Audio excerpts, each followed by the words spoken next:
में चाइना और पाकिस्तान के साथ भारत के रिश्ते कैसे हैं, ये इशू है इस वक्त। विनोद जी, बहुत बहुत शुक्रिया, आभार आपका। मैं राष्ट्रकवि रामधारी सिंह दिनकर की एक पंक्ति से अपनी बात रखना चाहूँगा।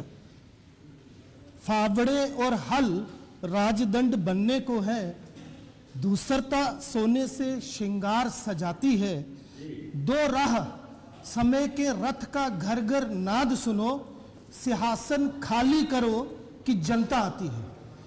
भूमिका में जब आपने ये कहा कि इस मर्तबा लोकसभा चुनाव में चीन या पाकिस्तान मुद्दा है, इसकी कल्पना नहीं की थी, लेकिन माफ़ कीजिएगा विनोद जी, यहाँ तक मैं समझता हूँ किसी भी चुनाव में किसी भी देश अथवा राष्ट्र में दो ही तरह के मुद्दे अहम तरीन होते हैं। एक वो जो देश के आंतरिक समस्याओं से जुड़े होते हैं और दूसरे वो जो अंतर्राष्ट्रीय या राष्ट्रीय स्तर की सुरक्षा के साथ जुड़े होते हैं।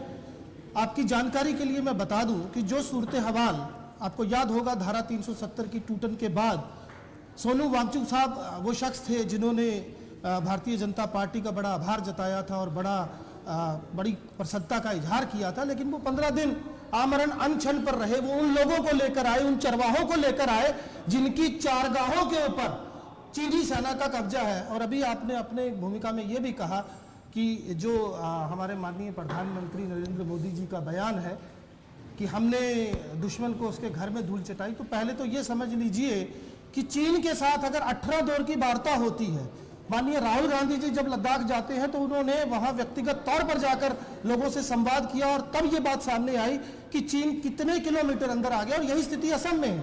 और रही बात पाकिस्तान की, बार बार ये दुहाई देना कि हमने सर्जिकल स्ट्राइक किया, हमने बालाकोट कर दिया।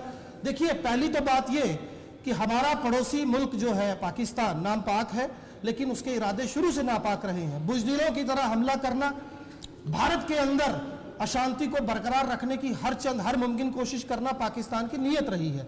आपको याद होगा उड़ी में जैसे हमारे सोए हुए जवानों पर आधी रात के वक्त हमला होता है, हमने वो स्कोर इवन किया और उस स्कोर को इवन करने के बाद हमारे मोदी जी शहीदों की फोटो लगाकर वोट मांगते नजर आए। ये सारे देश ने देखा, दुनिया ने देखा।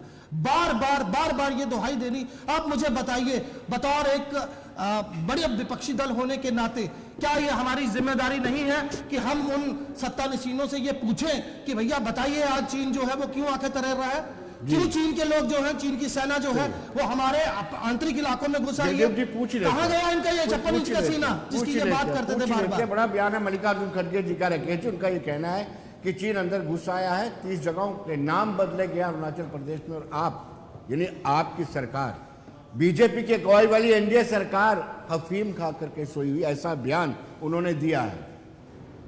अभी जगदीप जी ने इतनी बड़ी, मैं उनकी तरह बड़ा ज़बरदस्त कोई ऑरेटर तो नहीं हूँ, लेकिन मुझे कई बार लगता है कि जब भी मैं उनके साथ किसी डिबेट में आता हूँ तो मुझे लगता है मैं कवि सम्मेलन में आया हुआ हूँ। यहाँ पे कविता थोड़ी ना गानी है, यहाँ देश की सीमाओं की सुरक्षा के लिए चिंतन हो रहा है, उस पर डिबेट करने के लिए हम लोग बैठे हुए हैं। यहाँ तक खड़गे साहब का वक्तव्य है कल का कि चीन अंदर घुस आया है, यही उन्होंने कहा।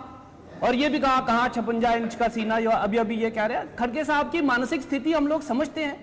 जयराम रमेश जी उनसे माइक छीन लेते हैं आगे से, राहुल गांधी उनको बोलने नहीं देते, और खड़गे साहब ने अभी कल उन्होंने उस पे टेलीविजन पर थे, वो चैनल्स पे थे वो, कि भाई मैं जब भी मंच पर जाता हूं 2-3 लोग मुझे धक्के मारना शुरू कर देते हैं और मेरी हालत, ये तीसरी बार मेरे साथ ऐसा हो रहा है। ये उनका मानसिक स्तर है। और यहां तक ये हो गया कि भाई वो रामधारी सिंह दिनकर जी की कविता, इन्होंने रामधारी सिंह दिनकर जी का उल्लेख इन्होंने किया, तो उन्होंने ही आगे कहा कि सौभाग्य न सब दिन सोता है, देखो आगे क्या होता है। 24 में हम बताएंगे कि क्या होता है। पाक अधिकृत कश्मीर की बात करते हैं, वो भी वापस आएगा। और रही बात चाइना की, 38,000 वर्ग स्क्वायर किलोमीटर का जो एरिया है वो किनकी सरपरस्ती में चाइना ने छीना। 5,180 किलोमीटर जो पाकिस्तान ने श्रीलंका को, इसको चाइना को तश्तरी में डालकर दे दिया, वो किसमें गया? और क्या किया इन्होंने बॉर्डर्स को? 1947 से लेकर 2014 तक कितना बॉर्डर का जो रोड इंफ्रास्ट्रक्चर है वो इन्होंने बनाया, क्योंकि हमें मालूम है कि चाइना इज अग्रेसर।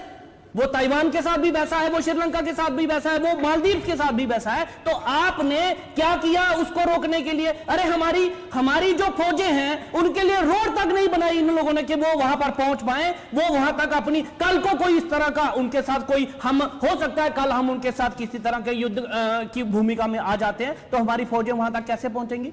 दौलत बेग ओल्डी ये सबसे बड़ा पुराना हमारा एयर स्ट्रिप है, उस तक पहुंचने के लिए रोड नहीं थी। 2019 में 20 में प्रधानमंत्री नरेंद्र मोदी जब आए तब जाकर वहां पर रोड बनी है और उसको फिर से विकसित किया गया है ताकि कभी इस तरह की कोई अनहोनी हो और हमारी फौजें जो है, हमारे जहाज वहां पर उतर सकते हैं। ये बात करते हैं जी ऐसा हो गया वैसा हो गया, अपने गिरेबान में झांक कर देखना चाहिए पहले। जी, मुझे लगता है कि जगदीप जी इसका रिप्लाई देंगे कि आपने इंफ्रास्ट्रक्चर डेवलपमेंट नहीं की और आज आप दावे करते हैं कि चाइना अंदर आ चुका है।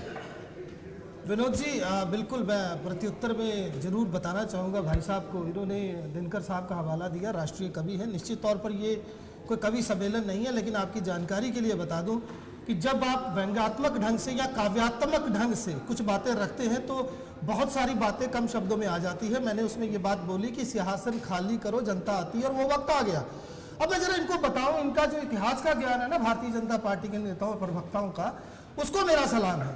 बात आपने की खड़गे साहब की, ये माइक पे चले गए। बात आपने की चीन वहां पे अंदर घुस आया, नाम बदल दिए, ये स्टेज पे चले गए, उनके जो हालिया बयान में ये हो गया वो हो गया, कहानियां सुना दी। अब मैं जरा आपको बताता हूँ, इन्होंने एक और आरोप लगाया। विनोद जी, बड़ी एक संजीदा बात मैं बताना चाहता हूँ, बाकी सहयोगी भी यहाँ बैठे हैं। 1947 में ये चीज जो उछल उछल कर बोलते हैं ना जी, हम पाक अधिकृत कश्मीर जो है वो भी ले आएंगे, आप देखिएगा 10 साल रहे 1 इंच जमीन नहीं ला सके। अब जरा मैं इनको बता दूं कि 1947 में बार बार इनका ये जो आरोप है, गिलगिट बाल्टिस्तान वाला जो इलाका था, वो मेजर ब्राउन थे अंग्रेजी फौज के, फिरंगियों की फौज के, जिन्होंने बिना एक गोली चलाए वो तमाम इलाका पाकिस्तान को दे दिया और पाकिस्तानी फौज का सूबेदार 7 दिनों बाद वहां पहुंचा। और मजे की बात सुनिए, उसी फिरंगी अफसर को बाद में पाकिस्तान ने अपना सर्वोच्च जो राष्ट्रीय सम्मान है वो दिया। अरे भाई, जब वहां पर भारत, पाकिस्तान और जम्मू कश्मीर 3 अलग अलग देश थे, भारत का कोई इंटरवीन अभी हुआ नहीं था, उससे पहले गिलगिट और बाल्टिस्तान पाकिस्तान में चला गया। ये इतिहास है, उसको तोड़ मरोड़ करके पेश करे तो लाख बार करे, लेकिन इतिहास से तो इनकारा नहीं जा सकता। तो ये बात तो ये करे ना जो ये कर रहे हैं। दूसरी बात जरा मुझे बताएं, मैं इनसे पूछता हूं, अभी इन्होंने मोदी जी का हवाला दिया, माफ कीजिएगा, इन्हीं के लाए हुए सत्यपाल साहब थे हमारे आखिरी गवर्नर। एक हद होती है जनाब, he is the PM of our country and what he had stated while uttering this, that when he had informed the concerned PM, it took more than 3 hours because our respected PM was very busy at that very moment with Bear Grylls while shooting in the Corporate Park. So this is what the statement he had given, and moreover what he had explicated, the scathing comment which he had given, we must recognize it. उसमें उन्होंने ये तक कहा कि सत्यपाल तुम चुप रहो, हम देखते हैं क्या करना है। और 2 मरतबा फिर देखिए, एक मिनट, आप वहां बैठे हुए थे, आपके सामने बोला हुआ सत्यपाल, सत्यपाल तुम चुप रहो, बीच में मत बोलिए, बीच में नहीं बोलिए, सीधा फैक्ट्स पे आइए। वही सत्यपाल मलिक जो है वो दूसरे दिन अपने वक्तव्य से बदल जाते हैं, बीच में मत बोलिए। क्यों नहीं बोले बीच में? आप निकल और आरोप लगाते रहेंगे तो हम बोलेंगे नहीं, हम बोलेंगे नहीं। चुनौती दे रहा हूं, क्या करेंगे राहुल गांधी जाकर चाइना काउंटरपार्ट के साथ? क्या कर, तो नहीं बोलेंगे, तो नहीं बोलेंगे। सत्यपाल मलिक क्या कर रहे थे राहुल गांधी जाकर चाइना को?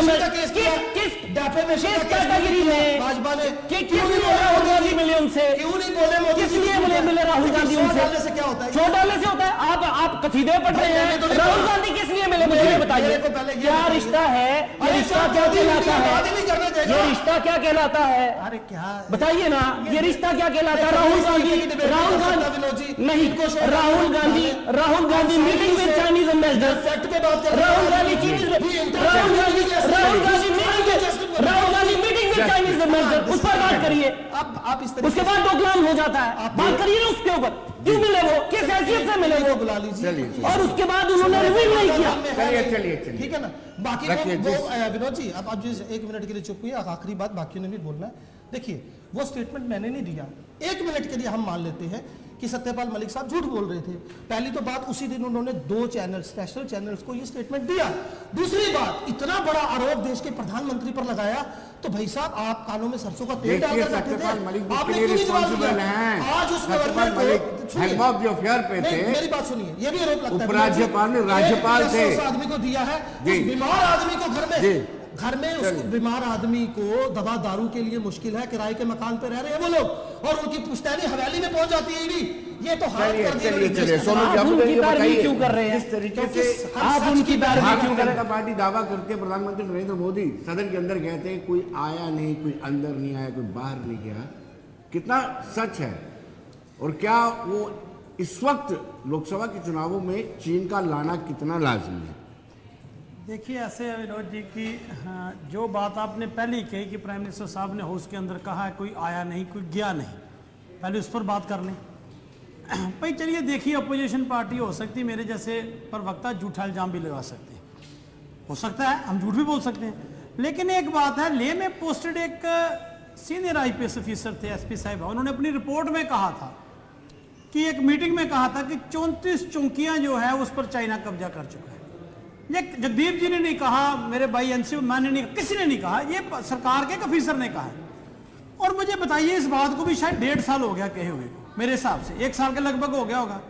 आपने उस ऑफिसर का ट्रांसफर किया है, लेकिन जो बात उन्होंने की थी उसके ऊपर जांच क्यों नहीं हुई? अगर सरकार का अफसर ये बात कह रहा है तो विनोद जी कुछ तो है जो सामने नजर आ रहा है। अब हम पहले भी कई दफा कहते हैं कि देश हमारा सबका है, सबसे पहले देश आता है, पॉलिटिकल पार्टियां उसके बाद में आती हैं।